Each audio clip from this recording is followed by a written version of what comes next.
Have you heard of the nuclear bomb, nuclear weapons, and nuclear fuel? What if you were told that the new medical revolution is emerging from nuclear medicine? So what is nuclear medicine?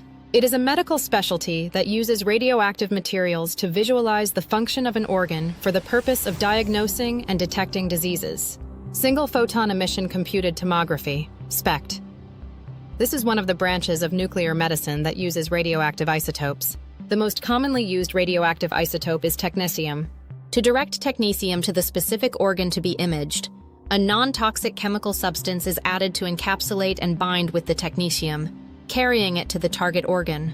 Initially, the patient is injected intravenously with the radioactive material containing technetium and the chemical substance, which varies depending on the organ to be imaged.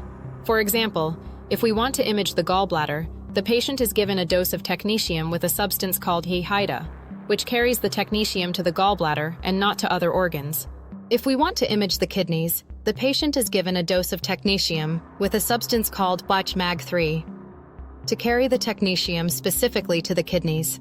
This process is not limited to the kidneys and gallbladder, but can be applied to various organs such as the heart, stomach, and others.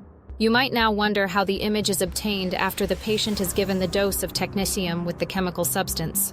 After the injection, we wait a short period for the technetium to travel through the bloodstream to the target organ. Then, the patient is placed under a gamma camera.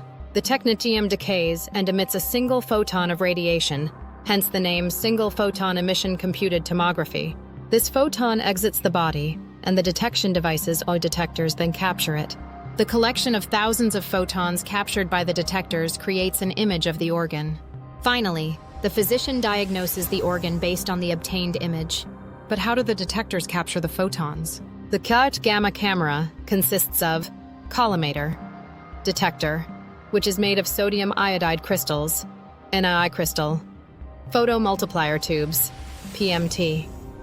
The bond collimator is the first device that encounters the photons emitted from the patient's body. It is a plate, usually made of lead, filled with holes separated by septa that control the photons reaching the detector.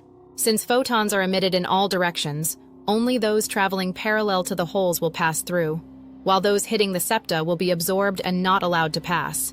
When the photons reach the detector, the sodium iodide crystals, NaI crystal, convert the photons into light. Then, the photomultiplier tubes, PMT, convert the light into an electrical signal and amplify it. The electrical signal is then analyzed by a computer to form the image. It is worth noting that the patient should be isolated for 24 hours after the injection when technetium is used, as the half-life of technetium is 6 hours. Therefore, it takes 24 hours for it to be completely emitted from the body.